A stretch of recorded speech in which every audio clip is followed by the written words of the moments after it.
Welcome to the Terrible Podcast with your hosts from SteelersDepot.com, where you can find all your latest and greatest Steelers news. It's Dave Bryan and Alex Kozora, always lit, talking Steelers. And now, here's Dave and Alex.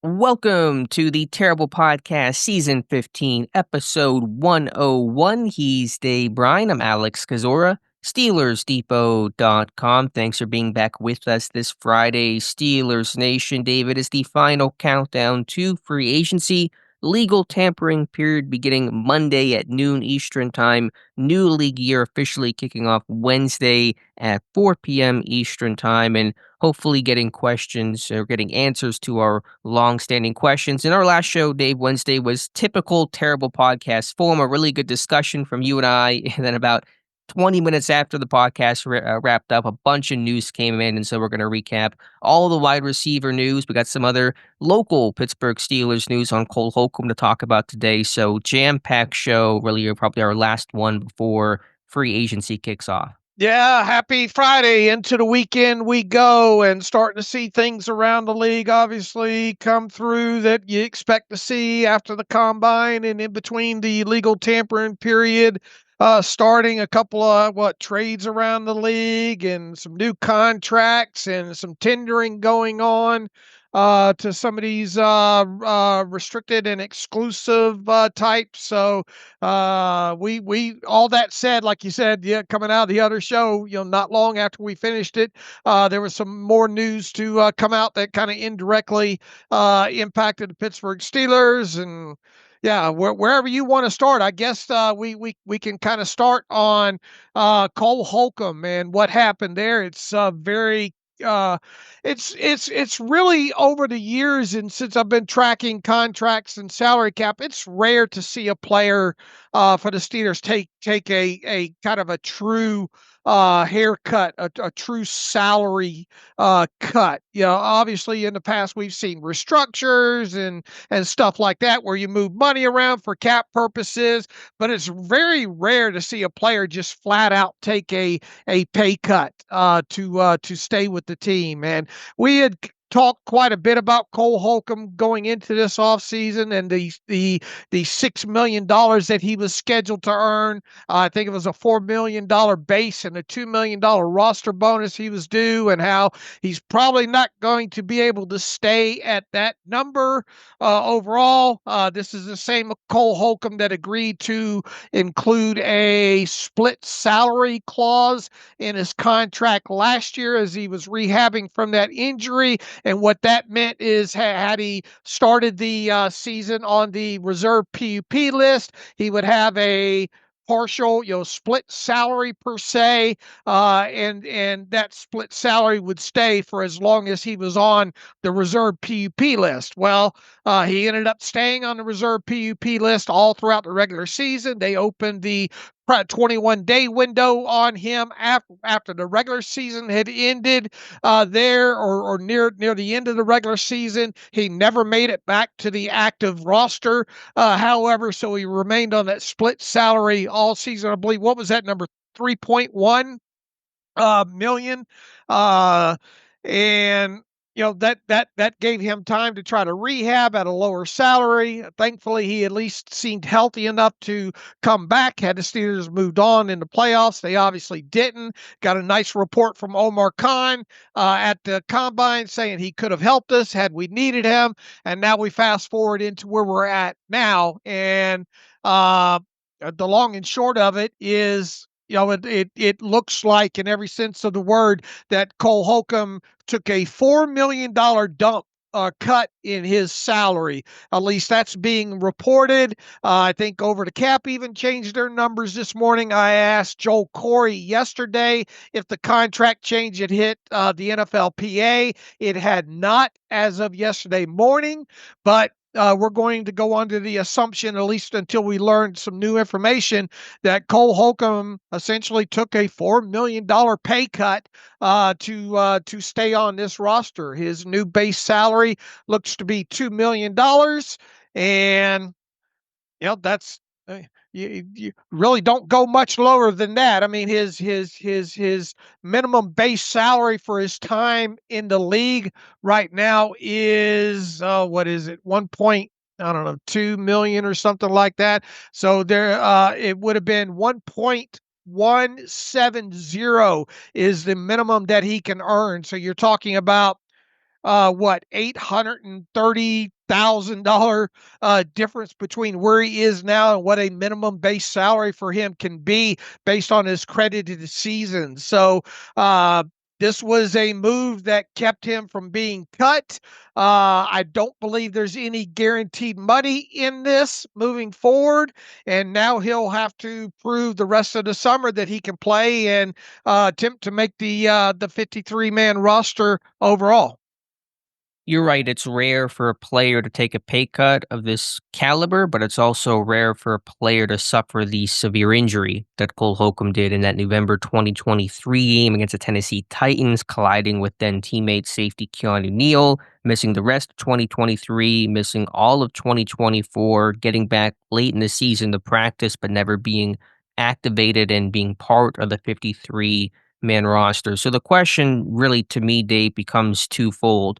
What does this mean for Cole Holcomb's status for 2025? Obviously, he'll be on the offseason roster. Is he a shoo-in to make the 53? If so, what is his role? I know that tweet, which may have been more agent-driven whenever the news was announced, was something to the effect of Holcomb intends to play in 2025. And then two, what does this mean for Elandon Roberts? Does this hurt his chances of being re-signed? Obviously, Holcomb, as you said, just above the minimum, so not paying Holcomb a lot of money here, and there's really probably no guarantee on what his status will be going forward. No idea what he will look like off the injury, but those are the two big questions. What is Holcomb's role, if any, and will this hurt the odds of Landon Roberts re-signing? All right. I probably have a more optimistic view on this set of or overall, especially when you talk about Landon Roberts. I have a more optimistic view on this coming out of the Holcomb pay cut than maybe most here. And to answer your question about Cole Holcomb and what does this mean going forward, assuming, which is dangerous to do until we get at least more affirmative, from a guy like Joel Corey, assuming none of this money is guaranteed with Cole Holcomb, I don't think it guarantees him anything. I think he's got to prove that he can play throughout the rest of the spring and summer here. I think the onus is on him to make the roster.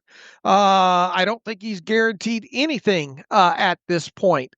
And how does all this translate to Landon Roberts?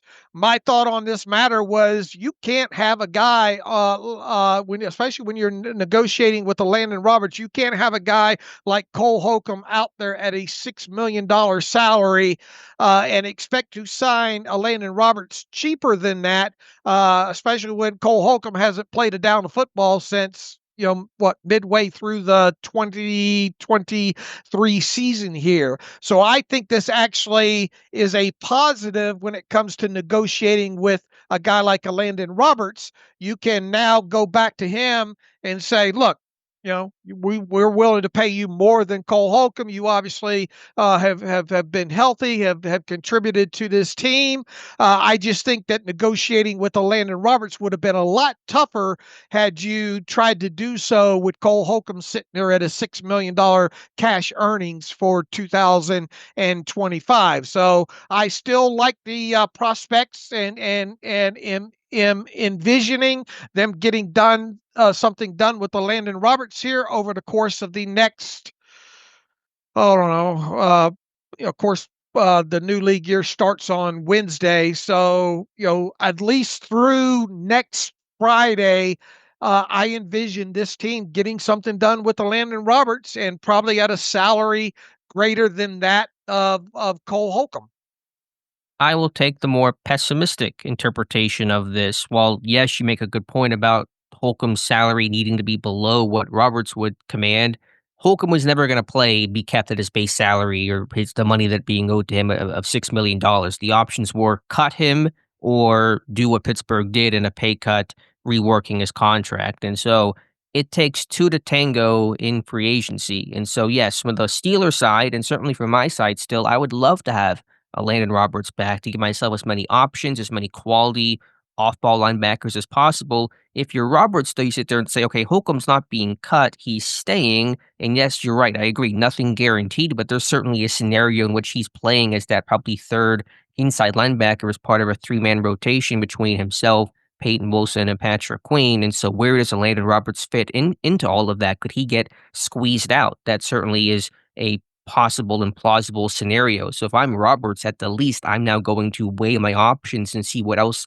I have around the league to maybe not guarantee, but give me a greater chance of playing time elsewhere. I can see that side of it, but on the flip side, I would like to think that coming out of the combine, Landon Roberts has a good grasp of what his market value is around the league. I believe the Steelers know as well too. It's not like you couldn't have had conversations with him because he's one of your own free agents. So thus you don't have to worry about tampering or anything like that. I believe all this was contrived with the notion in mind that they probably have some preliminary stuff worked out with Landon Roberts. Now, once again, would it hurt a Landon Roberts to at least wait until through the tampering period to see if anything comes in, more lucrative? I do not think a Landon Roberts has a value greater than Holcomb's old salary of $6 million. I believe it's quite honestly even probably less than that. And it would have been hard to negotiate in these final days with a Landon Roberts. If you're still sitting there with a guy like Cole Holcomb, who once again has not played through halfway through the season, and you kind of wonder if he's still got a lot to prove. He hasn't been on the football field, right? Sure. Sure. I'm just more optimistic on it. I'll say this: I will be surprised if they don't get Landon Roberts re-upped, because Landon Roberts has kind of messed up per se. Not really, but I mean, what is a guy supposed to say last season when he's contributing and having a good season during his radio show, saying, "Yeah, I want to call Pittsburgh home. I want to end my career here." I believe him at his heart when he says that. I don't think his wants, as far as contracts go, is going to be too out of the ordinary or too absurd, if you will. So I think they get something done with him between now and next Friday. I'll be surprised if they don't. The issue to me isn't money, it's the fit. Do I have a role in Pittsburgh, or is another team gonna offer me something where I'm more confident I can have a clearer path to playing time? Because if Holcomb comes back and he's healthy and looks like the same old Holcomb, which certainly no guarantee of that, but possible, then he's probably going to be the number 3 inside linebacker on this team.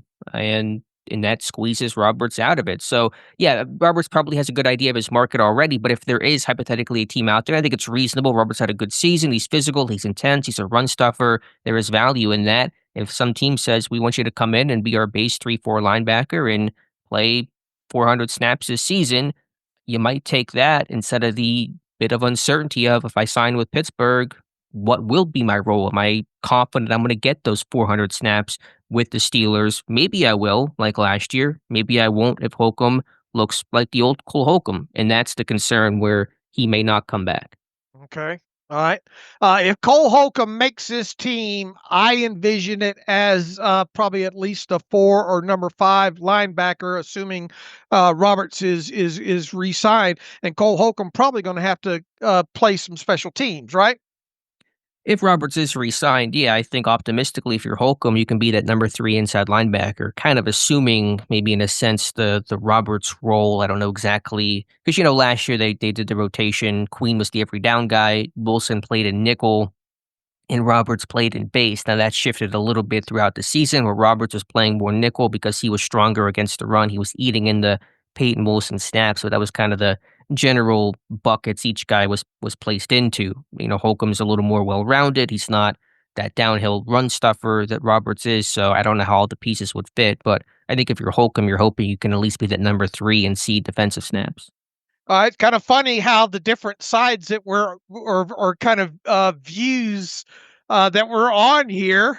And the first thing I thought when I saw that Holcomb pay cut was, oh, good. This is good. This is great news for Landon Roberts. And you're over there And the first thing I thought of was, oh, crap, this is bad news for Landon Roberts. All right. So, okay, prediction. Well, I predict they'll re-sign Landon Roberts. And I'm guessing you're kind of predicting that they won't.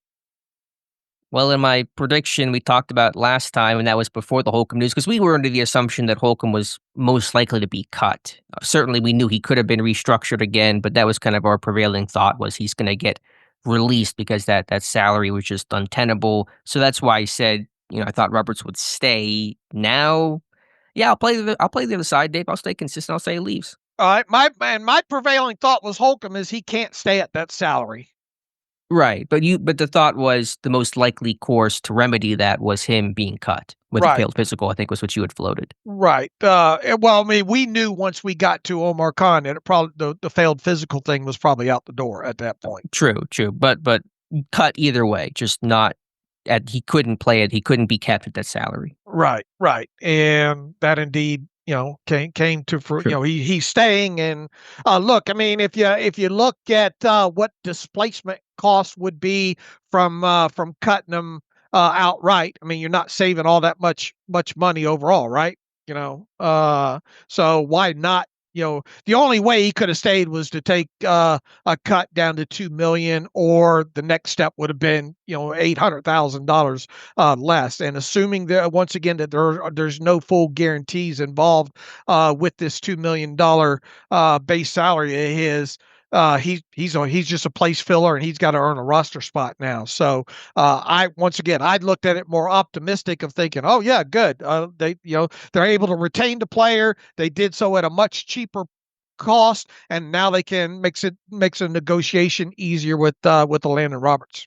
Hypothetically, if Roberts leaves, how much urgency should there be to add to inside linebacker, given the uncertainty on Holcomb? Given that Tyler Metcalf is a free agent, Mark Robinson really a special teamer entering the last year of his rookie deal. You have Queen and Wilson at the top. If that's your top 3 going into the offseason of Queen, Wilson, and Holcomb, should Pittsburgh be adding? If you're saying if Roberts comes back too? No, if Roberts leaves. If Roberts comes back, then you're pretty much set. You probably add undrafted guys, but you're good to go. All right. If Roberts goes elsewhere, I don't want to say it becomes a high priority, but I do think that you look at guys like Josh.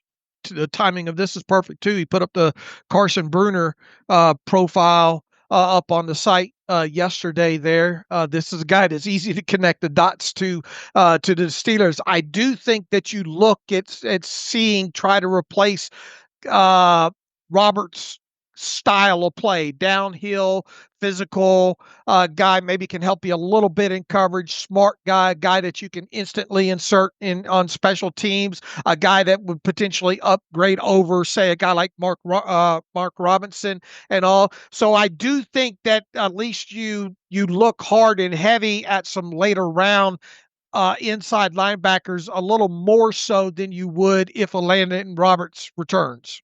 Fair. What do you think Peyton Wilson's role will be as a sophomore? Again, he was a nickel package, rotational guy. Are they going to try to elevate him into an every down situation? And could that potentially dissuade Roberts from wanting to return, or if he feels like it's going to be the Queen in Wilson show in 2025? I think you definitely, I mean, you know what, you got a full season out of Peyton Wilson at this point. I think you want to see how much more he can do. Obviously, I think he's still, how many snaps did he end up playing, Wilson? Several hundred. So yeah, I think that number can grow. I think he's still going to have to contribute some on special teams, but I think you see how much more he can do. Can he help absorb more of a base kind of downhill type of role along with Patrick Queen. So I would expect it, regardless of what happens with Elandon Roberts, that just because of the younger player and the upside that you think he still might have to him, that you could see Peyton Wilson's snap count increase.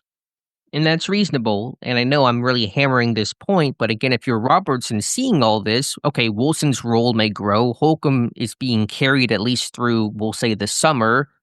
Do I want to come back and really not have a clear understanding of what my role is going to be or not be? Well, I mean, anywhere he goes around the NFL, it would probably be hard for him to get a full guarantee that you're going to play 800, 900 snaps. No, but even the couple hundred he played last year in a team with a weaker inside linebacker room that doesn't have a Queen, a high draft pick in Wilson, in retaining Holcomb. Okay. All right. I mean, if Wilson's playing base in nickel and Queen's in every down guy, then where does that leave Landon Roberts? Sure. Just on the bench. I mean, he could potentially be an inactive player because he's not going to play on special teams too. Right. So, and Holcomb would be, I assume, if he's making his team. And I think that around the league that Roberts stands a chance of being on an inactive list at some point during the season anyway. How many years does Landon Roberts have left in him? One good one? It's a little Cam Hayward-like, where the physical downhill run-thumping nature kind of tends to stand out and last a bit longer than athletic type of off-ball linebackers. He's going to be, 31 in April? Yeah, I would say 1 to 2 years left. Okay. Dude, I mean, he still played well. I thought he still had a solid season in 2024. What was his contract that he's coming off of right now? 2 years. I want to say $7 million, $6 million. I mean, why not re-sign him to that same damn deal? It might be the best that he's going to get right now anyway. 2 years, it was 2 years, $7 million. Had an eight. Yeah, I mean, I don't see why you don't try to redo that same deal again. And then by giving a signing bonus too, it really helps his chances of sticking on the roster because that cash that you're not going to barring him really just falling off the cliff during the summer or whatnot, or getting injured or whatnot. I mean, you give him that same deal, he's going to be on the roster.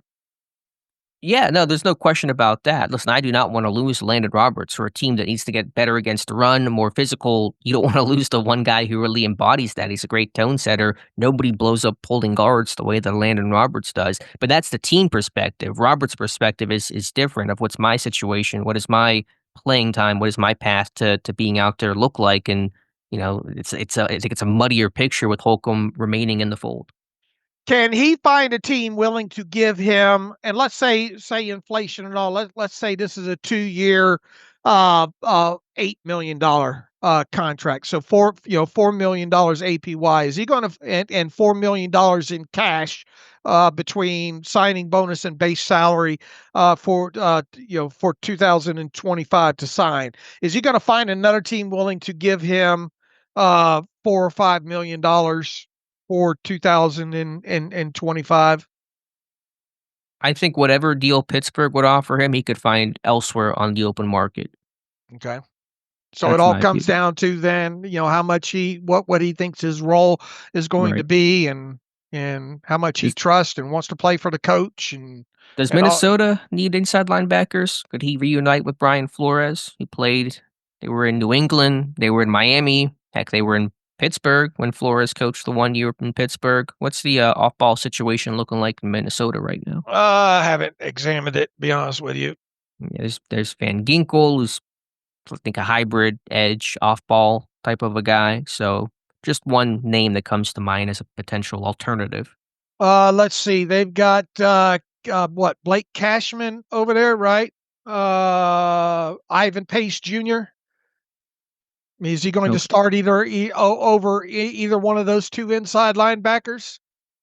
Well, it may not always be about starting or not, but about just rotating the way that he did with Pittsburgh this year. How many starts did Roberts technically have this year? I can look up the number on how many he technically had. He had 14 because, again, he was the base guy. But, if you're nickel that first snap, you don't technically get the start. So, yeah, I don't know their whole situation. Doesn't sound like a super strong off-ball linebacker group over there. But just one suggestion. Okay. I'll go back to where we started this conversation. I saw the news of Holcomb, and I got a very positive feeling about Elandon Roberts, and I'll stand by that. I'll be surprised if he's not re-signed. Hey, I'm rooting for you. I hope you're right. I want this guy to Uh, come back, and so we shall see. All right, Dave, let's go now to the other news that broke shortly after our podcast wrapped up Wednesday. The receiver market has become flooded with options. No excuse for Pittsburgh to be unable to find the receiver they couldn't land an offseason ago. Tyler Lockett's being released. DK Metcalf is on the trade block. Christian Kirk, though, is off the board. He was going to be released by Jacksonville, and that name made as much sense as any for Pittsburgh, given they reportedly were about to trade for him at the deadline last year before he broke his collarbone and missed the rest of the season. But he's now been dealt to the Houston Texans for a 2026 seventh-round pick. The Texans taking on Kirk's full salary. So he's off the board, but still plenty of other names, even some more buzz to Chris Godwin could hit the open market, although he'll be in high demand. He will not be cheap, but you got Lockett, a Metcalf trade. Take it all in, Dave. Your thoughts on Pittsburgh's wide receiver options? well, first and foremost, everybody's upset because what was it, a 2026 seventh rounder for Kirk? Yep. Yes. What you see initially is, why couldn't the Steelers do that? And I think the reason behind that is, he's only got technically the 2025 year left on his contract. And I believe he's was scheduled to make a $15.5 million base. I think he's got 500,000 in roster bonuses and another 500,000 in workout bonuses. So even he has a potential to earn $16.5 million in 2025. I don't think the Steelers think that he was worth it. Now, nothing precluded you from working out an extension with him, but I just don't think the Steelers were there, and they were hoping that assuming that they indeed were going to be interested in him if he hit free agency. I'm thinking they were going to go the route of maybe trying to sign him to a 2 or 3 year deal, probably with an APY lower than what remains on his contract this year. So that's, had he had more years remaining on the contract and all like that, maybe the Steelers and maybe the Steelers did get involved with this to some degree, and maybe they offered up the seventh round. I don't know, but I think this is more related to the salary and worth as opposed to what willing to give up as in return to get him. That's And fair. Coming off the injury. Yeah, and coming off the injury, and then obviously he was going to have some sort of market. That's why the Texans jumped in and said, "Let's get him before he even hits free agent. Before he even becomes a street free agent here." Yeah, to guarantee that he lands in Houston, who also needs receiver with Stephon Diggs coming off injury, a free agent. Tank Dell suffering that terrible leg injury late last year, and so they're going to need wide receiver help opposite Nico Collins. So, okay, putting Kirk aside, you have Lockett impending release, which we've really known for a while. It was clear even late last season, Lockett was being phased out of the offense, his lowest production in years. Jackson Smith and Jigba had the big season, so this is no surprise. He's in his 30s, so certainly a guy that is not in the prime of his career, really towards the sunset of his career. Metcalf requesting a trade. Seattle says they'll explore it. Asking price reportedly high, as it always, the opening asking price is always high. Apparently a first and third round pick is what Seattle wants. We'll see if they actually get it. I doubt that they would in a scenario in which Metcalf was traded. So focusing on the Seattle receivers, do you have interest in either? And what are the odds Pittsburgh could land either? I love both those guys. Would not hurt my feelings to see either one of those guys land in Pittsburgh. Now, obviously, Lockett's up there in years, but he can still play. I think he's got another year or two left in him and all. Obviously, would be a much cheaper price than a DK Metcalf, who I think he wants a new contract and all. And if you look at the market right now, I think it's reasonable to think that DK Metcalf is going, if he does get traded, would expect to have a new contract coming out of this, and probably around the $30 million mark, to be quite honest with you. At the very least, probably around $28 million APY. And then there's what you would have to give up as far as collateral, and let's say that ends up only being a third rounder and all like that. Here's the thing that I'm hoping to come out of this free agent signing period with, Alex, is, are we going to see this team change some of this precedence of theirs? Okay.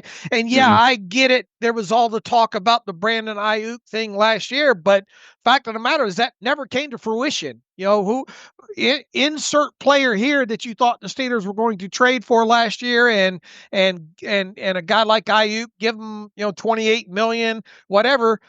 It never happened. So until it happens, it hasn't happened. So, would I the contract situation alone is interesting to look at with Metcalf, especially if it's a $30 million guy, because this obviously, if you go out and you trade for him today, 30 minutes after we get off the podcast, you're talking about not only having to give up some pretty decent draft pick capital, but you're probably going to have to sign that guy to around a $30 million APY. All right. You almost have to. Because you can't trade all that capital and then not do a deal. That's right. Chase Claypool 2.0. Right. You're talking about, wow. I mean, once again, it goes back to what we said about Ayuk for 6-8 months last offseason, or however long it was.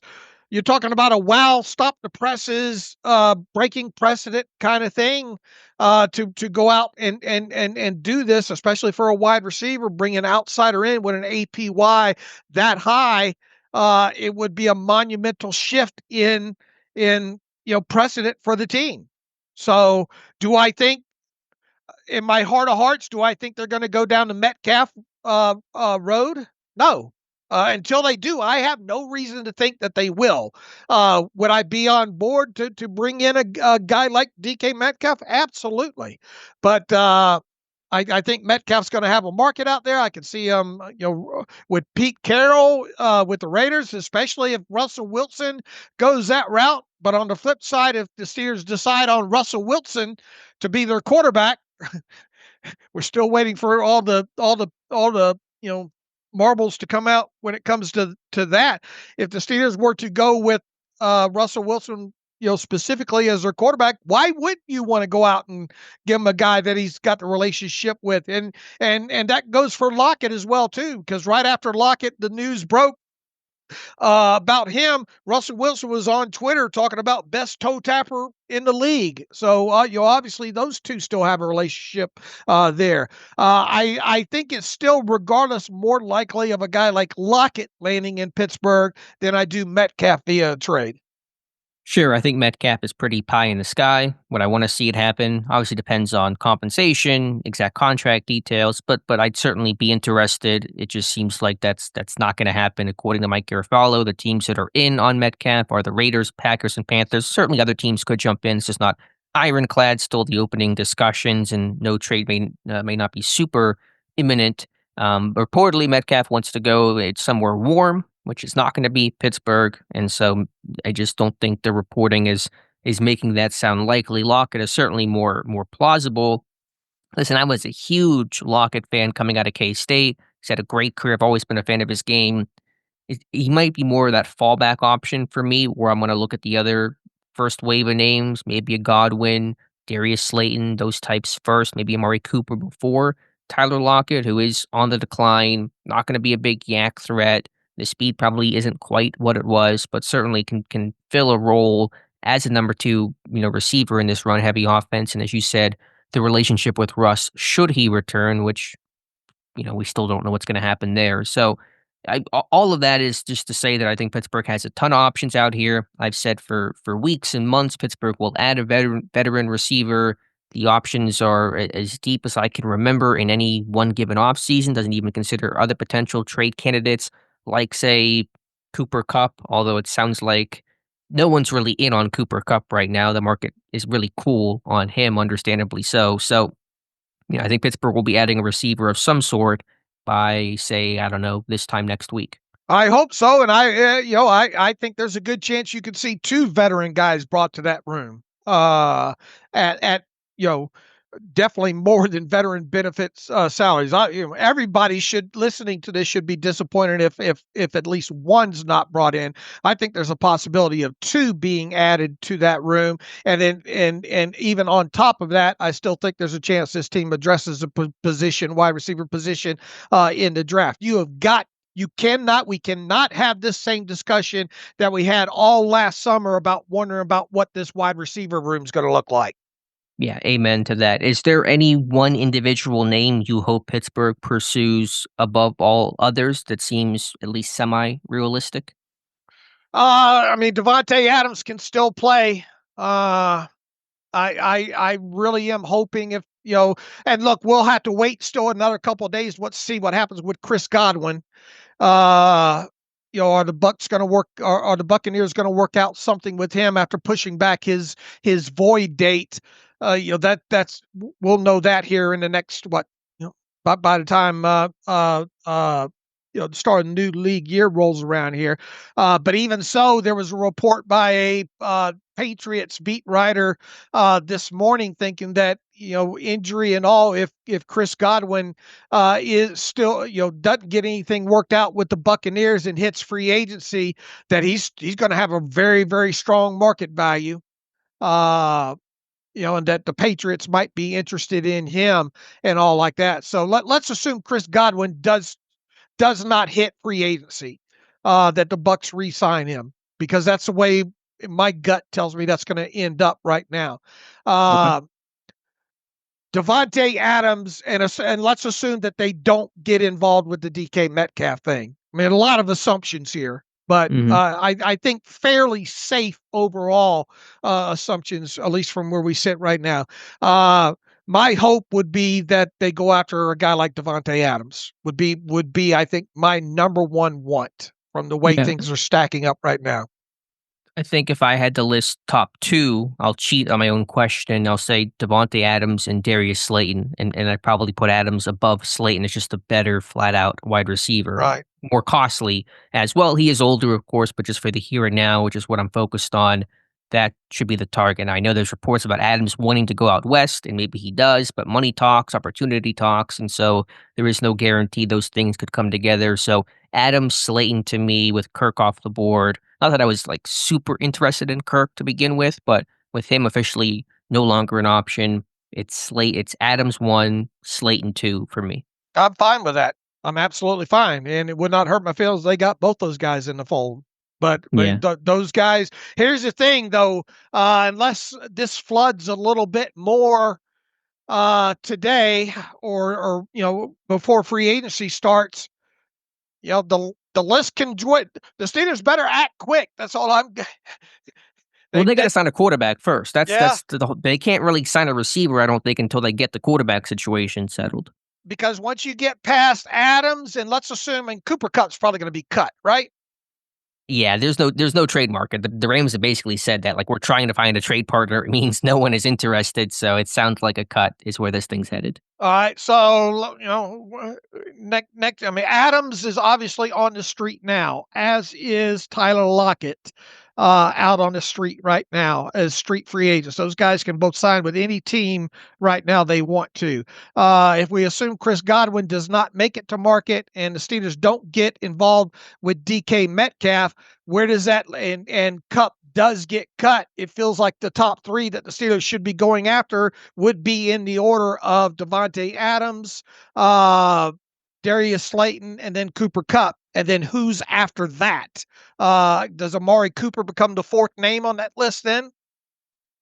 Well, I'm out on Kupp personally. He would not be third on my list. I'd probably put Cooper ahead. You also have Keenan Allen, and then you do get into some lower middle tier options of Hollywood Brown, that type of receiver. Josh Palmer. It sounds like Palmer actually might have a decent market. I think Rappaport had made an overture of that 26 big play downfield guy with size, and so don't lose sight of Josh Palmer or the Chargers either.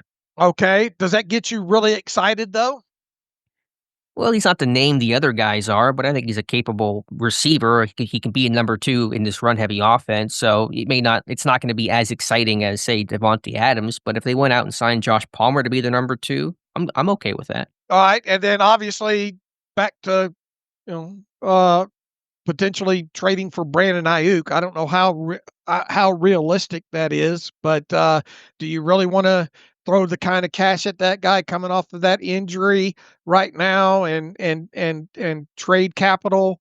Where would you rank Brandon Ayuk up there, assuming they were more likely to go after him than say a guy like DK Metcalf? Look, they should, if you want my overall feelings of where what they should be trying to do, they should be trying to trade for DK Metcalf if I had my druthers. But I just don't think they're going to go down that road. I agree. I'm with you, and the competition for Metcalf seems to be pretty intense, and not even sure when that's going to get solved. On Ayuk, I know a year ago we both were banging the table for Ayuk. It just changed with the injury that is so severe, and he wasn't even like playing that well before the injury either in that 49ers offense in 2024. So I'm pretty lower on that. A difference a year makes. So I don't know exactly. I'm trying to think of an exact order. Adam Slayton, you put Cup third on your wish list on the realistic Steelers wish list. Yeah, I Is that think where for you would go? price and all like that, I think he can still play. Okay. But I do think he's a guy that potentially missed a couple of games due to injury. But I think you could work him into that offense. Okay. I'll say as a kind of a rough top five, Adams, Slayton, I'll go Amari Cooper, I'll go Josh Palmer 4, and then 5, maybe that becomes a little who is the quarterback. If it's Fields, I could see Keenan Allen. I don't think Allen's gonna work well if Russ comes back. So 5's kind of an open-ended question, but I'll put Keenan Allen there just for a name for now. If you had to kind of try to work out a top 5 of a realistic wish list, removing Godwin, removing Metcalf, what would that look like? All right, where would you shoehorn Tyler Lockett in there? Yeah, that's true too. He'd probably be right in that Keenan Allen bucket, kind of similar receivers at this point in their career. So he'd be probably in that 5th, 6th place. All right, I'd probably put him right there along with in the bucket with uh Cup, Lockett, and Amari Cooper right around in there. Okay. Do you have any? I mean, You had to choose one the of those top two three. we agree on: Devontae Adams, Darius Slayton, and from where it goes from there, I think you kind of split hairs to some degree because you got 3 older wide receivers in Lockett, Cup, and Amari Cooper. Sure. They're all similar receivers and similar stages of their career for probably similar price tags. So that's a fair assessment. And what do you think about the Rams re-upping Tutu Atwell at the money? That what does that do? These guys like Cooper and Slayton and Lockett all should be sending Tutu Atwell thank you note, I think, because what's his $11 or $12 million on a 1 year or something like that for Tutu Atwell? Yeah, I think it was fully guaranteed. I want to say 10 and a half was the number on him, I believe. 10 and a half, 11. So, I mean, that's, people are going to be above that for sure. Slayton's going to be above that. The other, Palmer, I think, is going to be above that. So, yeah, again, receivers are getting 30 million per year fairly routinely right now. And with the salary cap going up, these receivers don't play for cheap numbers anymore. And then you pile on top of this the fact that this wide receiver class isn't great. So there's going to be some demand for some of these guys like Slayton and even Lockett and potentially even Cup. Yeah, that's why I've always been on the veteran train for Pittsburgh because the receiver class was weak. I thought the veteran pool was pretty strong, and I think that both are bearing out. Do you think that Omar Khan and company were almost convinced that Kirk was going to hit free agency? Probably. Get cut. Yeah, I think that was the expectation we all had. You always know there's a chance a team could swoop in once one of those reporters sends out the Jaguars are preparing to release X is always kind of a signal of anybody want to take a swing at this guy before we actually make the transaction. So yeah, I think you believe that a team swoops in and trades for him, and sometimes that happens. Is there anybody else that might from the wide receivers position that might get cut here in the next 72 hours or so? I feel like we've kind of emptied the chamber on that, Dave. I mean, who else is even left? Debo's been traded. I mean, not that he was a cut. Kirk's been moved, Lockett's been released, Adams been released. I mean, we can go down a whole depth chart and try to look at some other names if you want to, but I mean, that's a pretty strong and large pool for an Right. offseason. Right. Feels like if anybody was going to about hit, now would be the time. I mean, we can try to look here really quickly if you want to go on maybe Our Lads and just take 2 minutes and I'm just what about the glance whole? at a What about Cortland Sutton in Denver potentially being traded? yeah, I mean, that's, does Denver want to trade him? Does Sutton want to leave? I mean, they'd have to find replacement receivers as well. I think Josh Reynolds got cut by Jacksonville. I don't know if there's any interest there. I don't really imagine Pittsburgh would have any interest in that, but that's just one name that Alan Lazard with the Jets, he's apparently, I think, going to be moved here with the whole Rodgers connection, that no longer being a factor. Any interest in Alan Lazard? I mean, it doesn't move the needle much for me, to be honest with you. Yeah, same here. Yeah, that kind of looks like probably the list of names here. Jacoby Myers with the Raiders. He's not going to get cut, but is that a trade candidate? Yeah, I mean, that I I like what Myers did last couple seasons for sure. They go make a play for Metcalf. Maybe they unload Yeah. Myers in the same process. I guess just kind of talking out loud here. That kind of looks like the list of names. Hmm. Adam Well, the fact Thielen of the in matter is Carolina. they better, the Steelers better act quick here. Yeah, but again, that all goes back to getting a quarterback under contract first, and same holding pattern. I thought the only interesting update I can provide, and it's not much of one, but Jeremy Fowler believes that Fields will test free agency, at least in the sense of waiting until after the legal tampering period to sign. So Monday, Tuesday, to officially be able to talk to teams and have that clear, open communication. You can't put pen to paper, but you can verbally agree, and just basically you're a quasi free agent at that point. So that is Fowler's sense. Now that was no guarantee. He said maybe something could change, but that was his sense of the situation. Do you think any here we are every day a new opinion? Do you think they have any idea which way they're going to go? I mean, I, the beat right, the beat writers and all insiders. yeah, I mean, I like Jeremy Fowler a lot. I trust him more than virtually any other reporter, right up there with the Rappaports and Schefters. But the language that's being used, the very kind of safe and careful and often vague language of leaning towards Fields or whatever the verbiage is, to me, in a short bow, is to sit there and say no one really knows what's going to happen. Right, right. I think Pittsburgh has done well to, as they often do, keep things pretty close to themselves, play their cards pretty tight to not let these things really leak out and keep everyone guessing. All right.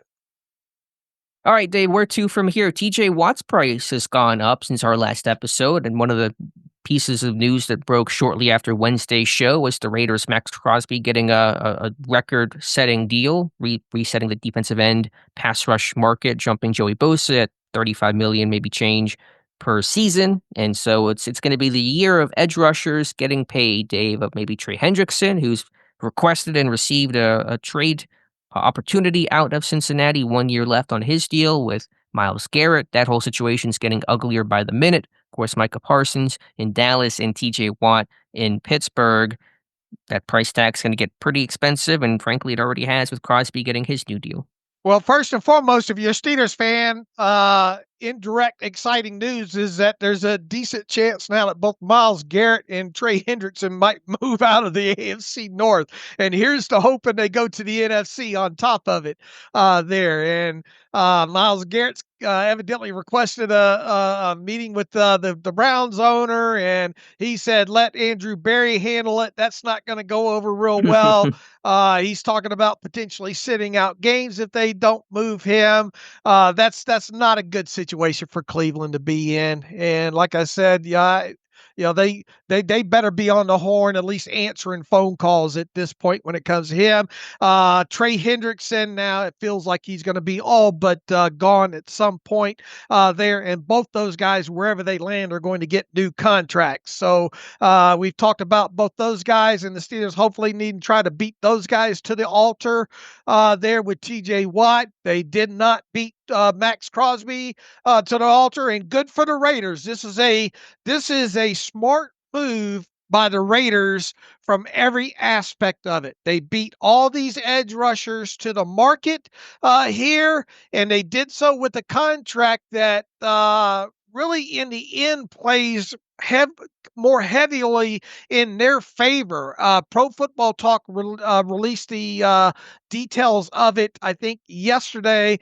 I went through, and then Over the Cap has a great post up on it today breaking down the cash flow and everything along that. And essentially, and people are not going to want me to spend a lot of money, spend a lot of time talking about some other team's edge rusher's contract here, but they increased Crosby's salary for 2025 by 10.1 almost $10.2 million to reach $33.282 million, which puts him just above Josh Hines Allen of the Jaguars. His cash payments, when it comes to this year in 2026, there's another raise of 11. Because remember, he had 2 years left on his contract, so that's what they were dealing with there. And then they added the 3 years on top of it.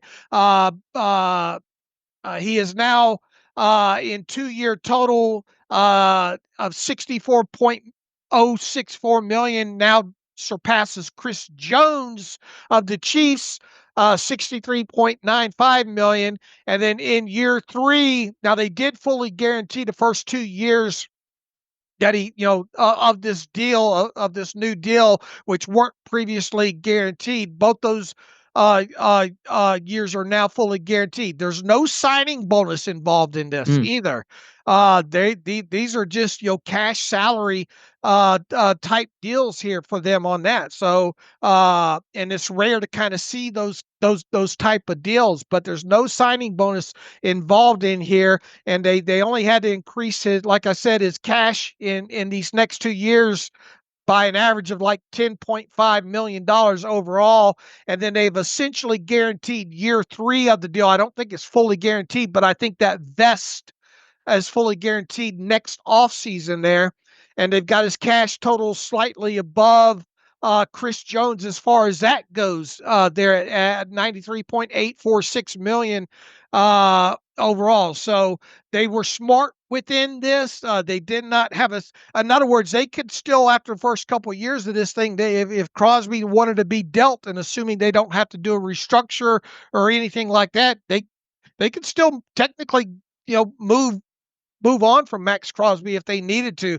It's just in terms of cash flow and guarantees and all like that, the Raiders really did a good job on this. And then they allow Max Crosby to come out of this as the new highest paid defensive player in the NFL, technically, with a $35.5 million APY. So, and they were the first one to the altar. Now, is this going to stand? No, but they got it done first.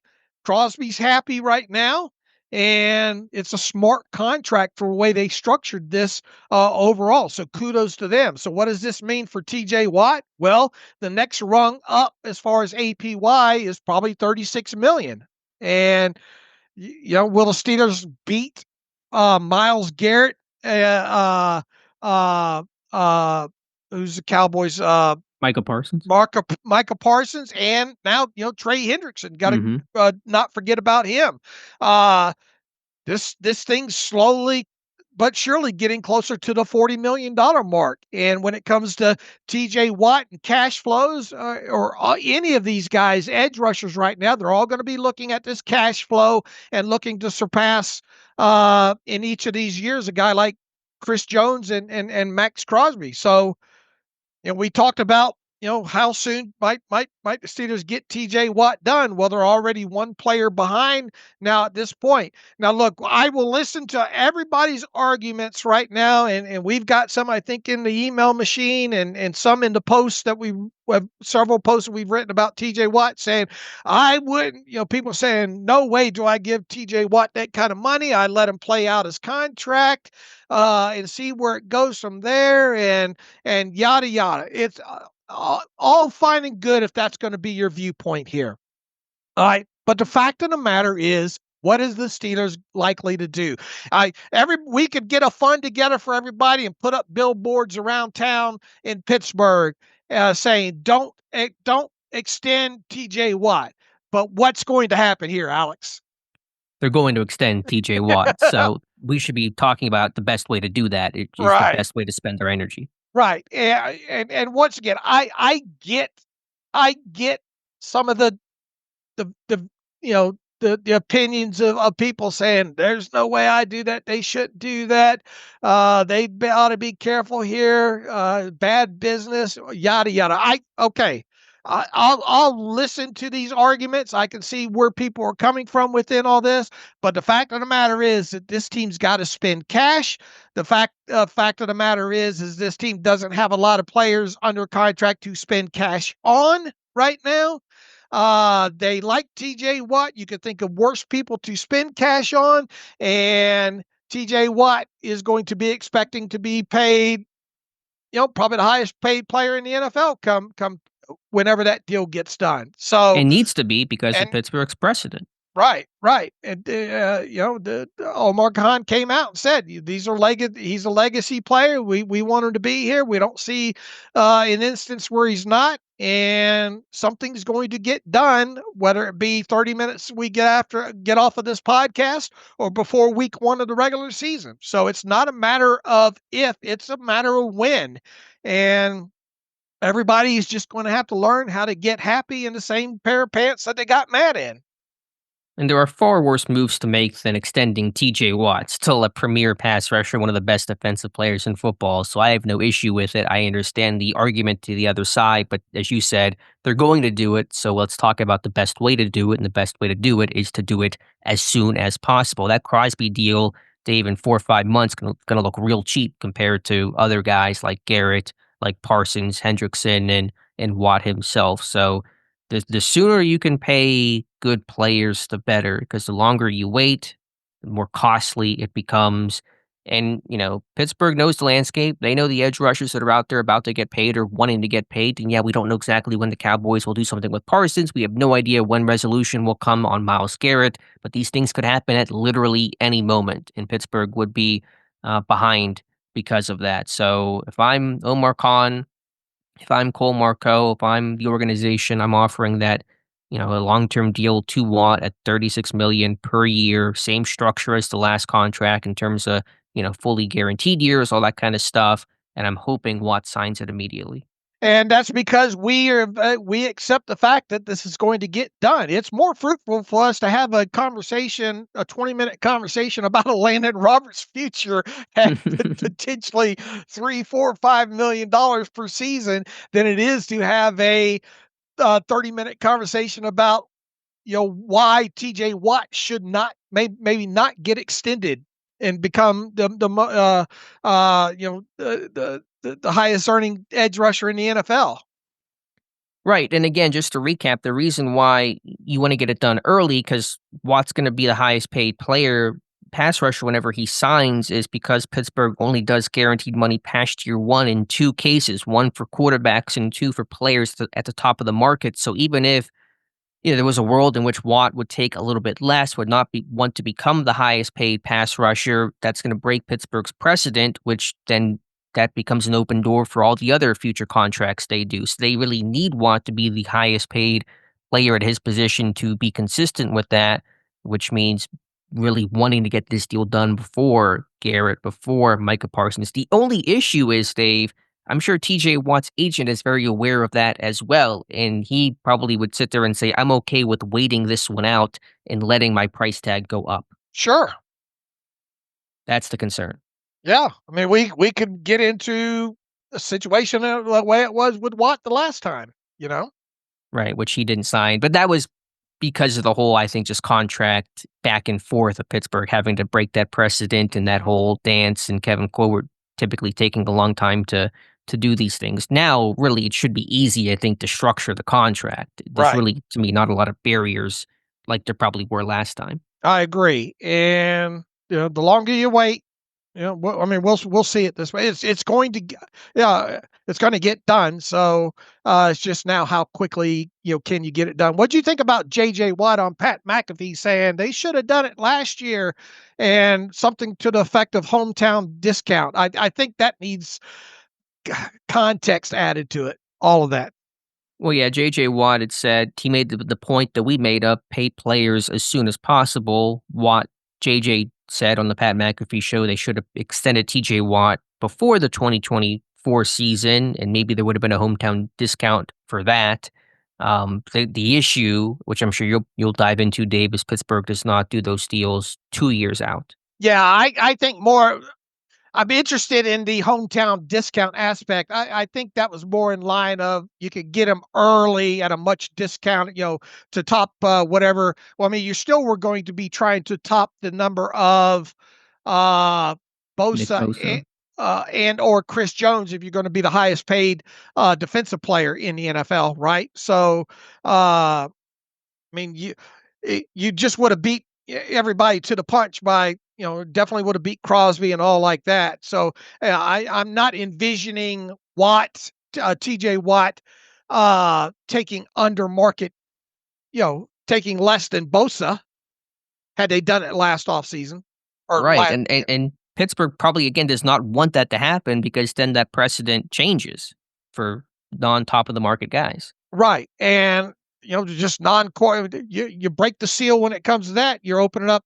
Look, we've talked about this several times during the offseason, how some of these precedents, need to go by the wayside. But until they go by the wayside, there's still precedents, right? So in theory, it sounds great what J.J. Watt was trying to say, but we all knew last offseason T.J. Watt wasn't going to get an extension. Right. Just was not something the organization was going to do. And again, listen, if you hate the idea of extending TJ Watt, fine, but you should be then also imploring the team to get the deal done now, because the longer they wait, the more it's going to cost them. And would you rather pay TJ Watt $36 million per year or $40 million per year? If you don't want to extend TJ Watt, but if you recognize they're going to, which they will, then you want him at the lowest number possible. So you'd rather him jump Crosby than have to jump Garrett and Parsons and Hendrickson and Crosby.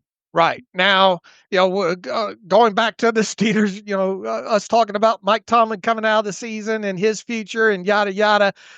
We said, okay, we'll entertain the arguments and all like that. But at some point, you got to accept the fact you just got to accept it and move on. And it's the same thing with the TJ Watt situation now, and it has been for a while. And I mean, you're going to see these cockamamie things floated out here by the mainstream media say they should trade him, and it's not going to happen, folks. And very rarely do I've learned over the years not to speak in guarantees, but I think there's things that you can guarantee will and won't happen this offseason. One guarantee is they're not going to trade TJ Watt. The second guarantee is they're going to extend TJ Watt. So at some point we've got to move past these conversations.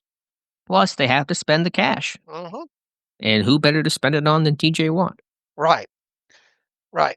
So, anything else to add to the Crosby thing? Once again, kudos to the Raiders. This is a good deal for Crosby, but it's a smart deal for the Raiders, and the timing of it's fantastic for them as well, too. Yeah, agreed. Some goodwill for the new regime. It's good for Crosby. What a great story. I'm a big Max Crosby fan. His motor, his effort, his story to get sober, to turn his life around and become an excellent pass rusher. Just super happy for the guy. Agreed. All right, Dave, where to from here? Let's get a little NFL draft talk squeezed in there. Pittsburgh starting some pre-draft visits. Is this earlier for them to do pre-draft visits? I don't remember them ever doing them this early, bring in some guys for a visit before, but they brought in 3 yesterday. Yeah, I mean, you get into, it feels like when free agency has started and pro days have started, Mike Tomlin's been on, there have been visits happen early. I don't know if maybe it might have beat it by a couple of days here. Okay. Well, either way, 3 coming in yesterday. Let me pull up the list here. Quarterback Tyler Shough from Louisville. Offensive tackle Wyatt Millam from West Virginia. Now, he's a local visit, will not count against the allotted 30. And defensive tackle from Ole Miss, J.J. Pegues, is going to came in for a visit yesterday as well. Shough going to be the most notable headlining name quarterback, getting a lot of buzz off his combine performance in this weaker quarterback class. The things people know about Tyler Shough is that it's pronounced Shough, is the pronunciation of the last name, even though it looks like Shough. He's 25, going to be 26 when the new league year begins. Spent 7 years in college, in part due to several injuries. Broke his collarbone twice, broke his leg one time. Was Justin Herbert's backup at Oregon at one point, which is how long ago he's been playing college football for. He played at 3 schools, at Oregon, at Texas Tech, and then finished up his career in 2024 at Louisville. So that's a story on him. On Pegues, he's a former tight end turned defensive lineman.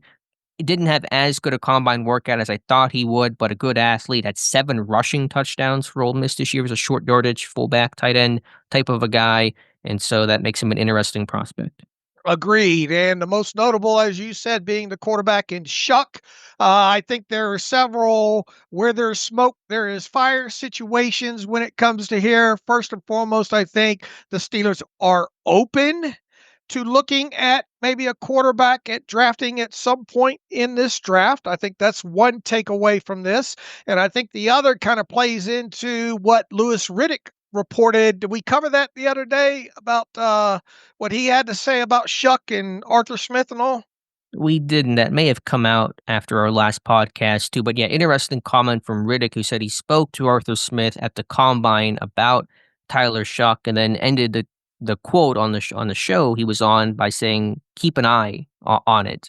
Didn't know exactly what that meant, but I think the implication was potentially connecting Shough to Pittsburgh, and then of course the visit happens, and that's even more smoke. All right.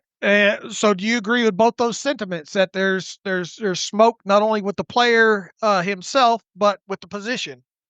Yes. I've had on the table for a little bit now. A day 2 quarterback is certainly not out of the question, and we've talked about Will Howard, Jalen Milroe, Kyle McCord, and now Shuck's going to be in that mix throughout this process, especially if Jackson Dart kind of sees his stock boost up in the early second round, late first round, instead of more mid second round, third round, where Pittsburgh may be looking at a quarterback. Have you watched Shough? Do you have any feelings on Shough as him as a potential candidate in the second or third round? I think he's a mid-round candidate. I have not gone deep more than what our profile and what you've written and posted about him so far. I have not dove that deep into him though, but I from an accuracy completion standpoint, I think it's good. I think he's a guy that's especially in that 11 to saw some data on the 11 to 20 range down the field.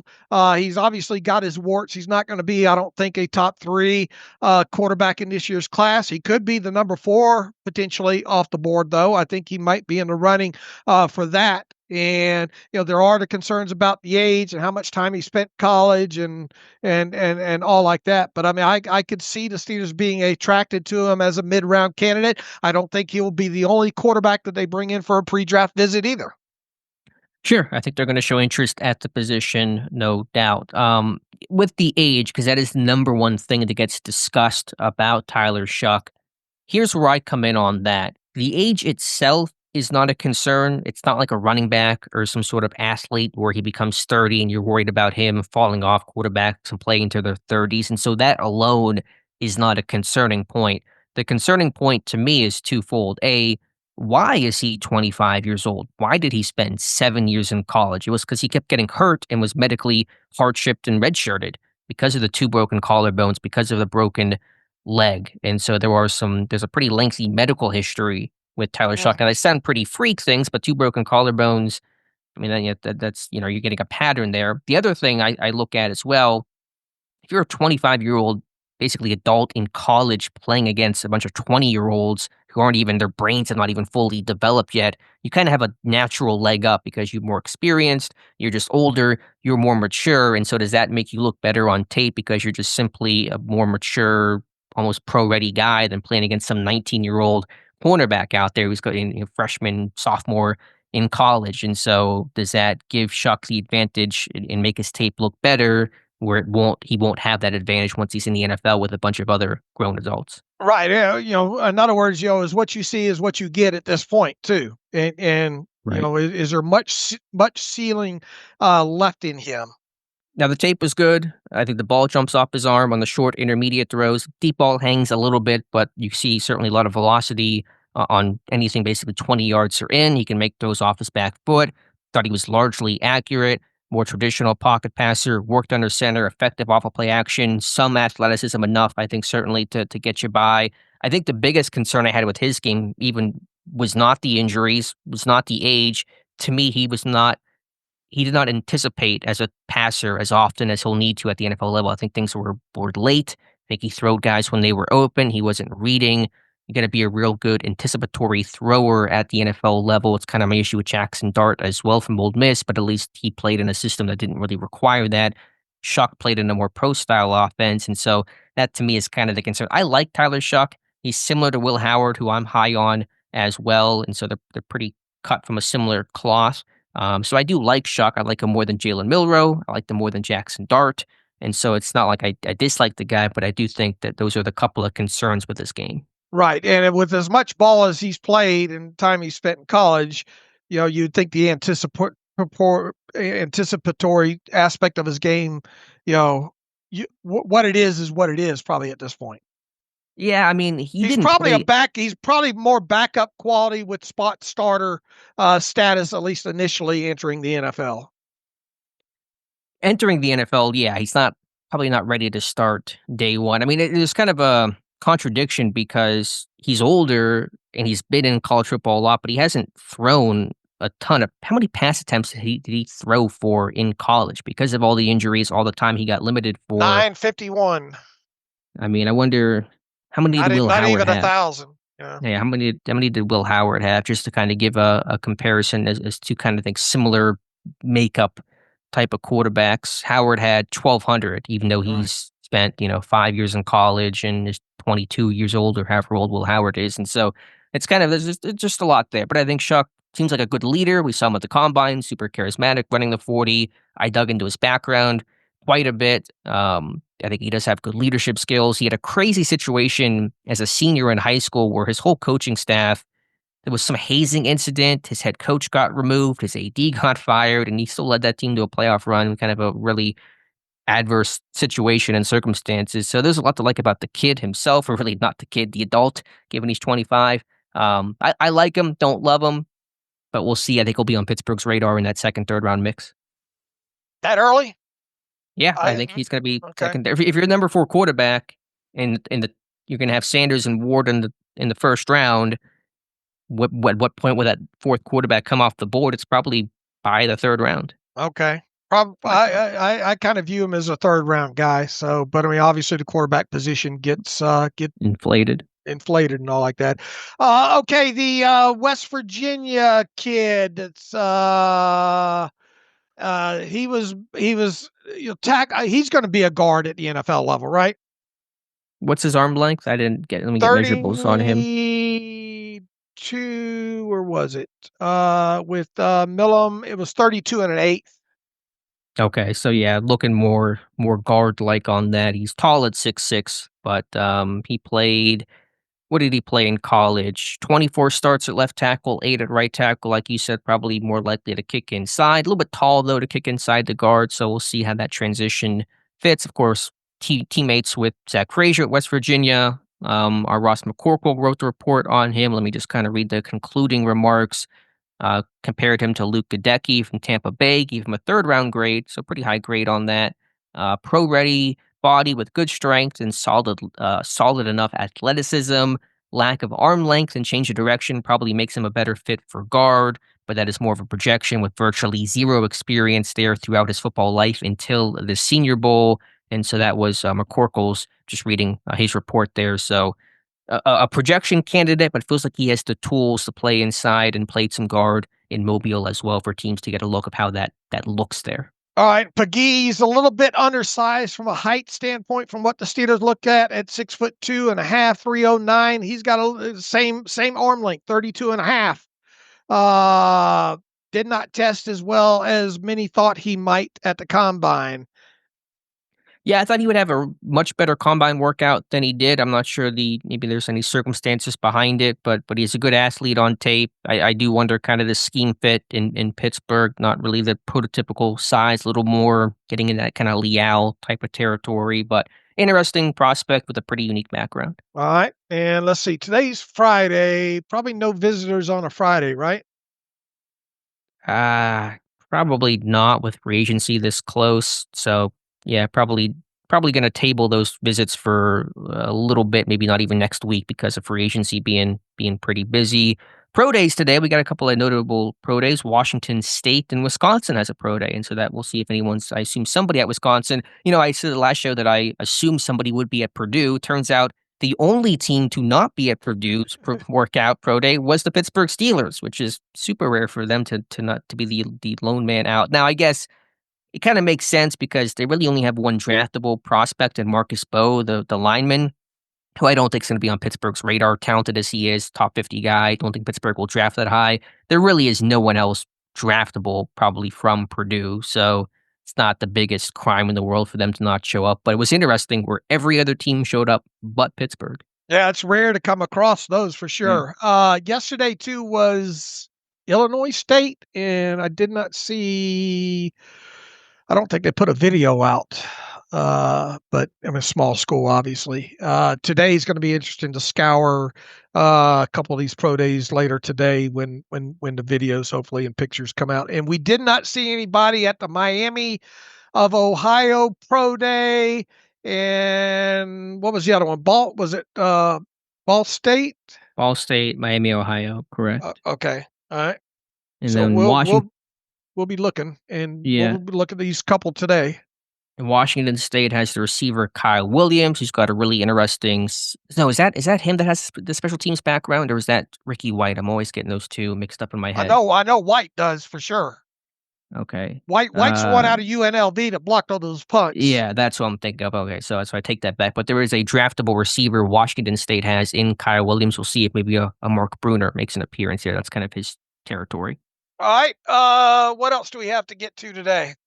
Let's go through my defensive wish list. We'll just go through it pretty quickly here as we did the offense on Wednesday's show. The names of pending free agents I think Pittsburgh should have interest in. The defensive list is certainly more, I think, interesting and some more exciting names on here. I'll just kind of run through the defensive line. A couple names I put on there. B.J. Hill from the Bengals, if they want to kick Benton out to defensive end in base packages and have Hill play over center, then that makes a lot of sense. They know him well from his time in Cincinnati. He's had success against Pittsburgh. He's got 31 tackles, 4 sacks in 9 career games against Pittsburgh. He's been solid in the middle, top 20 run stopper in 2024 per PFF. And Pittsburgh brought him in for a pre-draft visit several years ago whenever he came out of, I think that was NC State. And so there's a little connection there. Javon Kinlaw was a guy I wanted Pittsburgh to sign a year ago. Wish they did. He had a good year with the Jets. Should get paid pretty handsomely. He's more defensive end, not nose tackle type, but that would replace Larry Ogunjobi if he were cut. And then to go back to kind of nose tackle types, Tier Tart from the Chargers makes sense as that kind of squatty body in the middle, but he's got a good first step, good burst off the ball. His career's never fully come together, but maybe he's kind of putting it together. He had a good season with the Chargers in 2024. All right, I like it. I understand why you went down that road, and plus would still allow the team to address the defensive line position early in the draft. Exactly. At corner, Dave, there is a long list of names here I think Pittsburgh will spend at corner. They should spend at corner. You have outside options. You have slot options. I'll give you some of the outside names here. Charvarius Ward from the 49ers. DJ Reed from the Jets will be the top 2 names to look at on my list. I've always been a big Jonathan Jones fan from the Patriots. He can play in the slot, can play on the outside. He's older, cheaper, fallback option, but still can play. Rasul Douglas from Buffalo. He played some slot earlier in his career, more outside guy. He's big, played a lot of zone coverage, kind of fits Pittsburgh's system. So I like Rasul Douglas. Mike Hughes from the Falcons, underrated guy. He's got inside-outside experience. Had a solid season in 2024. There is a little Arthur Smith connection for whatever that is worth. Obviously, not going to matter a whole lot for the signing for a defensive guy, but they were together in 2023. What about Asante Samuel Jr. for the Bloodlines? Pittsburgh had interest in him. They had a Zoom meeting with him. Tomlin was at his pro day. Should be cheaper coming off a shoulder injury that limited him to just 4 games in 2024. I could certainly see Pittsburgh circling back to him. And then for slot options, names I've mentioned before, I think Mike Hilton, not number 1 on my list, probably number 3, but makes a lot of sense for a reunion there. Nate Hobbs is my number 1 slot option corner from the Raiders. The Gerald Alexander connection should help. That is the one guy I really want Pittsburgh to go after this year. Could also mention the Dallas Cowboys' Jordan Lewis, should he hit free agency as a solid slot cornerback. Very solid list, and I'm rooting for your Nate Hobbs and have been from the moment that you wrote him up there. I have a feeling that you might hit a name or two on this list. And there's even more I could have mentioned. Byron Murphy from Minnesota. He's coming off a Pro Bowl season. Probably should have had him on the list. Pittsburgh had him in for a visit whenever he came out of the draft. And so there's just so many good corners out here. It's hard to see Pittsburgh not come away with a quality cornerback. It'll be, to me, a big disappointment if they don't have at least one quality starter name at outside corner or at slot corner. What about Paulson Adebo? Yeah, another one from the Saints as well. Probably could fit from New Orleans, and so I could have had probably another 3-4 names on this list. All right, couple 3 safeties up here too. Yeah, 2 I've mentioned before because of the Gerald Alexander connections, looking for backup safety depth here, because again, there is nothing at safety behind Minkah Fitzpatrick or Deshaun Elliott. Ashton Davis from the Jets and Jalen Hawkins from New England, both backup guys. I'd probably prefer Davis to Hawkins, but they're fairly similar in terms of what their role would be. What about DeMar Hamlin from Buffalo? I know he started this year for the Bills. I'm not sure what his market's going to be if teams will view him as a starting option. Of course, Pittsburgh kid, played at Pitt. Could he be a backup safety, dime player for a reasonable, $3-4 million salary?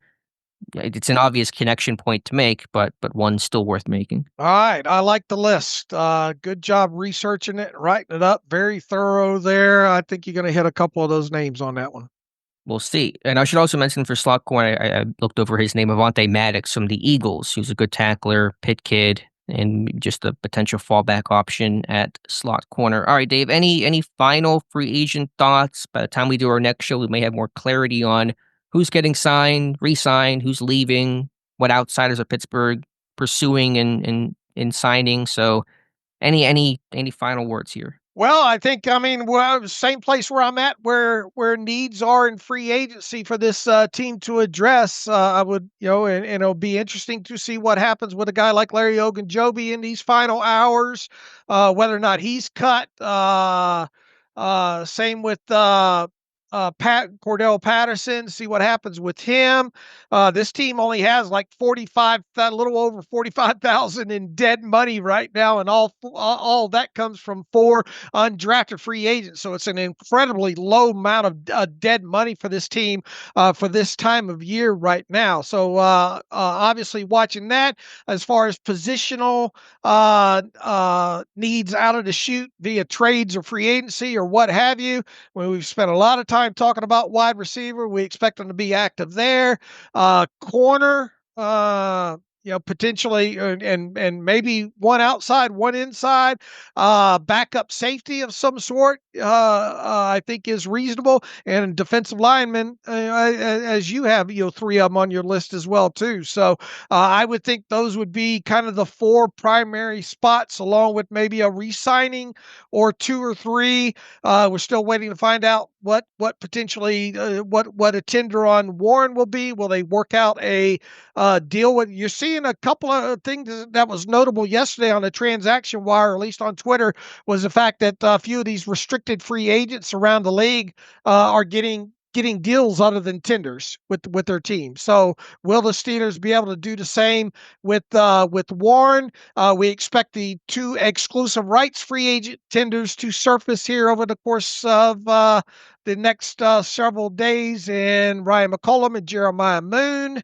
I don't think you're going to see any restructures, quote unquote, traditional restructures. There's no need for that right now when it comes to the Steelers. We'll wait and see what happens, obviously, with the TJ Watt contract. But, by the time we get to, and are we going to do a show Monday, or are we going to wait till Tuesday unless something earth-shattering hits? Those are kind of the things that I think we're looking for here over the course of the weekend on into Monday.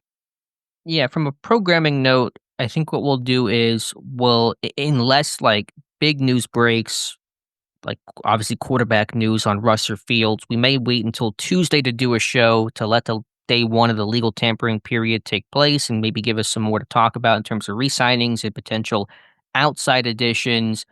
Let me ask you this, Dave. What what aspect of Pittsburgh's free agency in these coming days are you the most uncertain or most curious to watch unfold beyond who will be the quarterback? That's the number one question, the elephant in the room. But like, what are you curious or not sure which direction, which path they will take with a player, with a position, whatever kind of has you just a little on the fence? I guess, and this is just my nerdness here. I'm gonna say the tender. Well, I mean, no, not the Tinder, No? Okay. just the overall predictability of it all, I Mm. guess. Starting with, look, it's not hard to go through this thing with any team. If you follow any team religiously, you should be able to build a list of at least positionally where you think your team's going to hit, right? I mean, it's Mhm. just common sense. So not that aspect of it. I want to see the predictability, especially when it comes to the hierarchy line here of Cam Hayward and the 14.5 million APY. Will they go out and trade or sign somebody and crack that mark? Will they even, if they crack that, will they even go as high as cracking a guy like Alex Highsmith and busting that 17 million mark? I don't. I'm hoping that I come back and over the course of the next 3 weeks and say, man, at least they got away from some of these precedents, when it Do you think comes to they that. will, if in your heart of hearts? No, it's one of those things. I've just been conditioned so long that's the old Walter Cronkite. That's the way it is, folks. Aspect of it. And look, I mean, the third. I mean, inflation with the Patrick Queen last year got you up in that 13.666 number. How much higher will you crack that? And will you crack the Cameron Hayward number, of 14.5? That's Yeah. that's my biggest curiosity is, are we just going to see a lot of these 12 to 13 million numbers come across as far as outsiders being brought in? Will there be anything that we say, hey, look what they did here, as far as APY goes? That's really my biggest.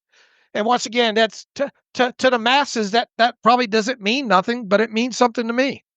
And to the organization, clearly, based on their history. Either that history changes or it stays the same. It's notable either way. And to their credit, they at least made that big splash with Patrick Queen. And so they at least showed that they can spend money for top end guys, even if it didn't technically break that Hayward number. Right. So do you think they'll crack the 14.5 number with a trade or with a free agent number? And if so, once again, do you think they would crack the number of Alex Highsmith at 17 APY? I've talked about them probably signing two good money players in free agency based on Omar Khan's comments, based on the cap space, based on team need, based on how the organization just generally flows. So that when I say good money, I'm talking double digit average yearly value. Will somebody break that Hayward threshold, that glass ceiling? I'll say yes. I'll say somebody does. I don't know Okay. who. Maybe receiver certainly would make sense. I mean, if Atwell is getting 10, 11 million and you're going to get a receiver above that, it almost makes you have to spend that kind of money above Hayward, right? To go sign a Darius Slayton or go Right. sign somebody of that caliber. So that would make sense. Corner, I think certainly is going to demand it, whether that's a Ward, Travarius Ward, a DJ Reed, somebody like that. Do they break Highsmith? I'll say no. I think it's somewhere between those two numbers. For Okay. me, my biggest kind of question mark is how do they approach defensive line? Will they go all in? Will they make a big, big splash there? Milton Williams is going to be talked about, I'm sure. He's going to be one of the top pass rushers, probably the top pass rusher to hit free agency. Pittsburgh did show interest in him coming out of the draft. They sent Carl Dunbar to his workout during his pro day at Louisiana Tech. I don't know if I would love that or not. The money's going to be huge on that.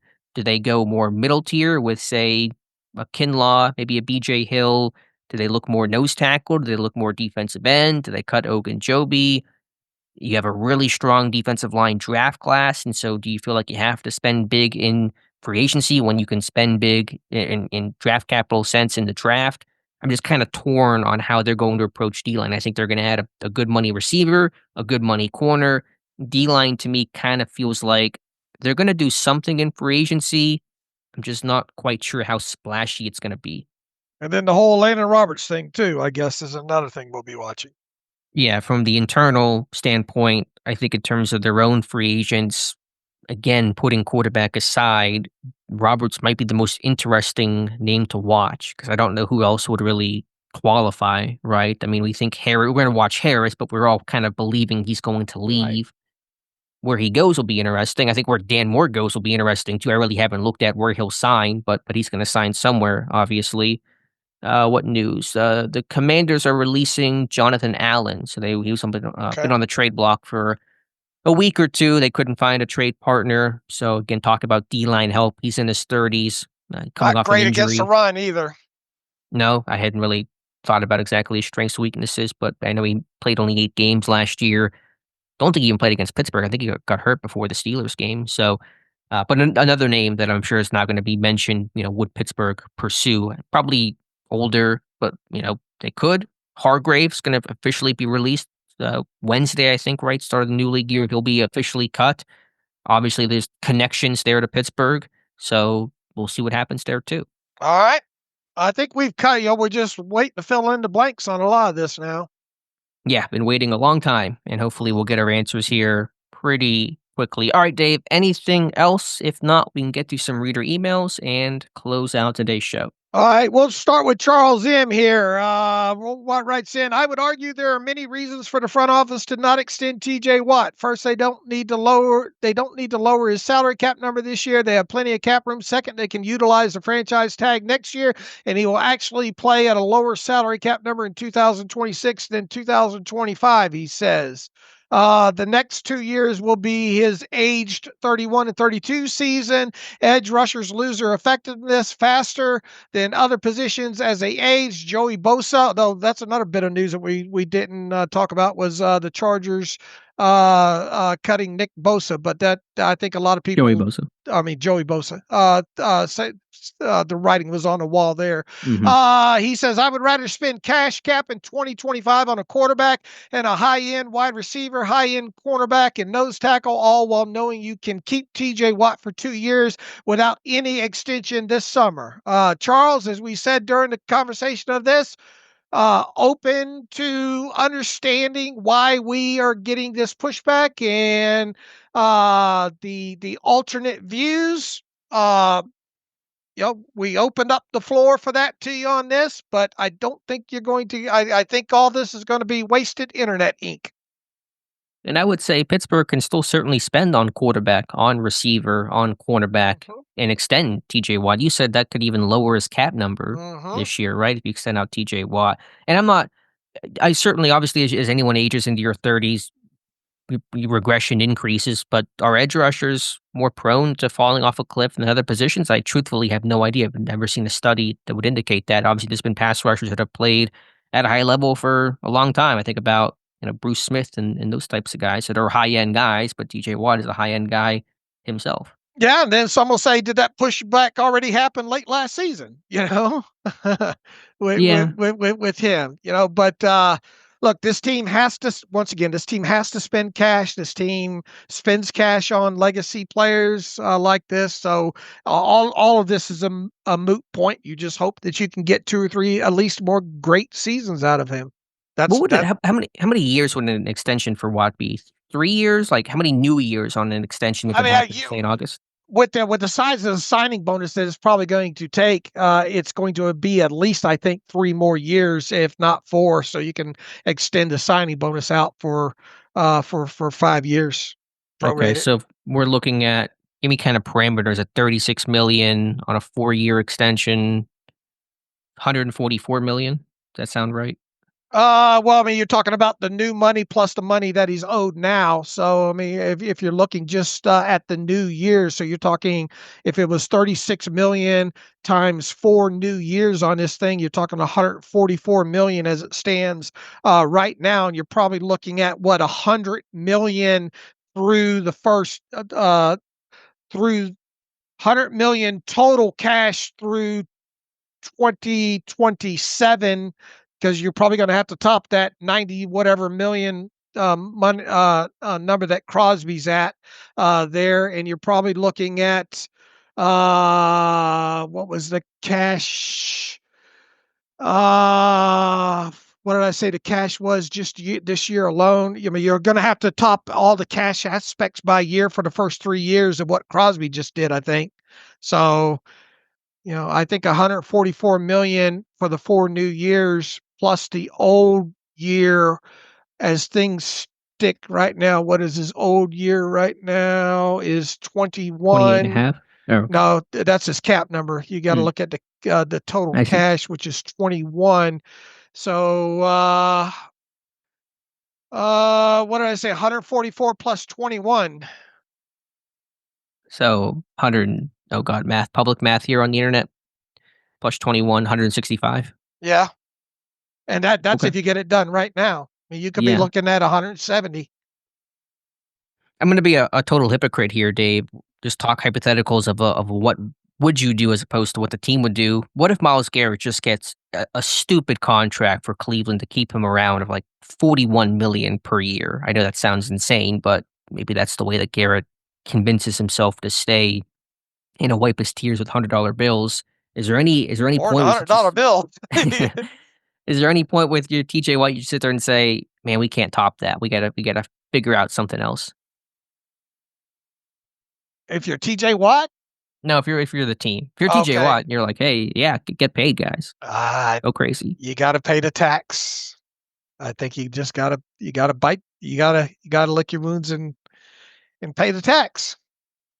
Yeah, which is all the incentive to get a deal done. I mean, I get the pushback. I get the emails that we get. I get it. I get it. Trust me, folks. I get it. What I mean, look, what would I do? What I would do is I'd had this done already. That's what I would do.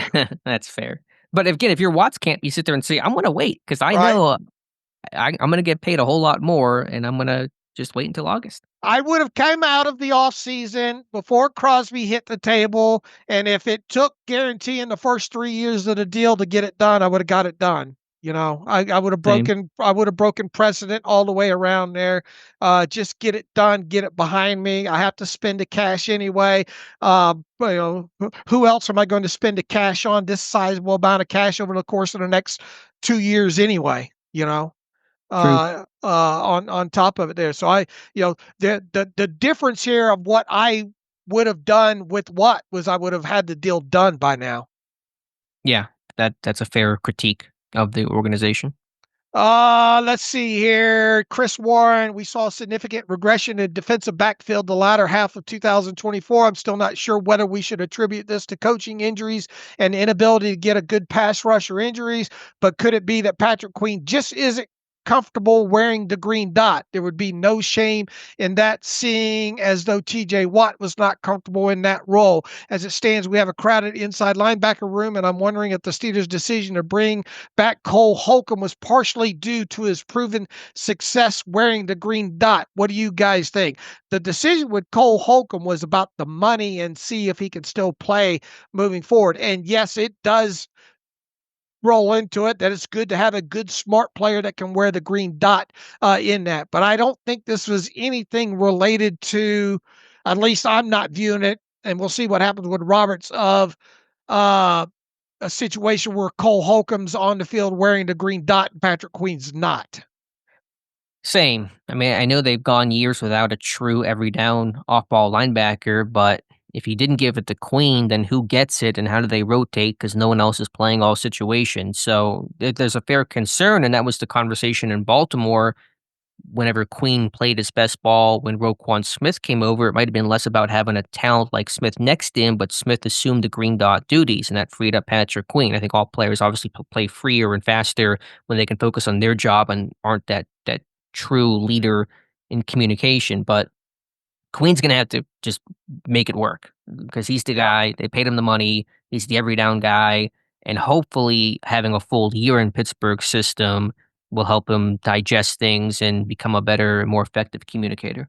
Agreed. And once again, I don't think Cole Holcomb's a lock right now to make the 53-man roster. And Yeah, he's definitely not, because we have no idea what he looks like, and he doesn't even know what he looks like off the injury. Right. Deshaun Campbell writes in, "What's up, guys? Wondering, have you guys looked into a player like Jordan Hancock out of OSU? He's a slot cornerback who has experience on the outside and has played safety for OSU. I think a younger guy who can play that Cam Sutton role would be great for this defense. Do we have a profile on him yet?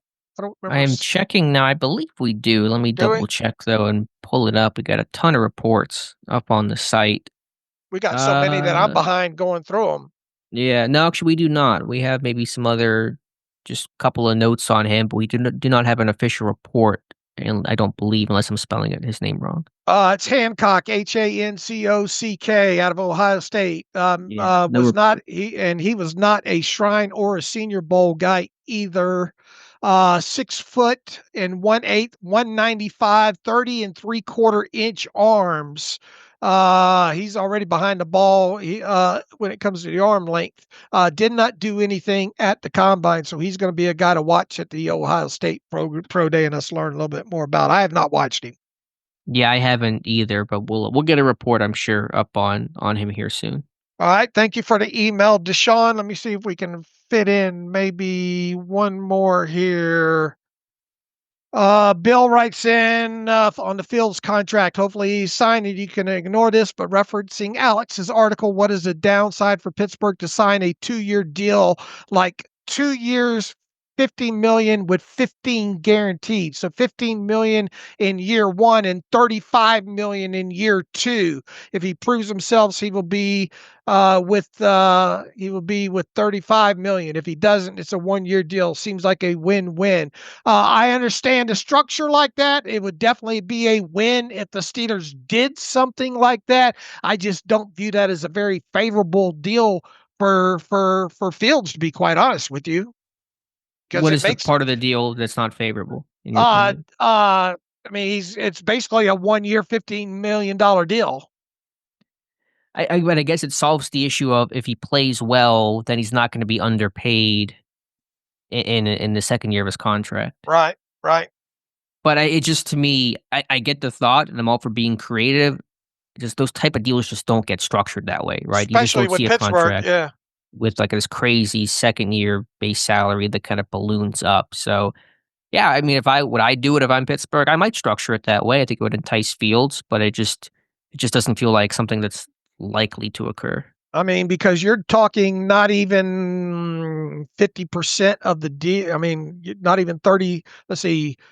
That would be 50 million. So what's a percentage of 15 million versus the total value? I mean, that's a very slanted contract for the Steelers. And once again, it becomes a 1-year potential deal for Fields. I understand the hanging he's more apt to get a better deal elsewhere, for at least first year cap. I will see. I mean, Joel Corey put out there, we talked about that contract the other day and all like that. I understand the gist of it. It's a great question. It's just normally you don't see deals like that. Yeah, that's my concern. I mean, I think it's a good solution, but it just seems like that's not going to be the outcome. But again, I say to all this quarterbacks talk, we'll see, because nobody knows right now. Right. Okay, I think we've hit on most of these here, Alex, so we can get into 30 minutes from now tackling whatever news breaks. Yeah, it seems to be the case. All right, so I'll be back a little tentative for our next show. Certainly, if quarterback news breaks this weekend, we'll do an emergency episode. If it's relatively calm, probably won't do one Monday. Likely we'll do one Tuesday morning. We will have a live stream Monday evening. Although if news is going crazy, then even that may get pushed around. It just to be determined. Follow the Twitter accounts, and we'll keep you posted on when our next shows will be. All right. Follow me on Twitter /X at Steelers Depot. Follow Alex at Alex_Kozora. Follow the show at Terrible Podcast. Email the show, theterriblepodcast@gmail.com. If you like what we do and want to donate, SteelersDepot.com. Hit the donate button. Also, if you like an ad-free version of the site, SteelersDepot.com. Find the ad-free button. Follow the directions that way. Sign up that way. So until until the next time we get together. So just play it by ear. We're going to play it by ear as far as when the next episode will be, depending on volume of news for the Steelers and timing that we have to knock one out. Until then, as always, thanks for listening to the Terrible Podcast with Dave and Alex.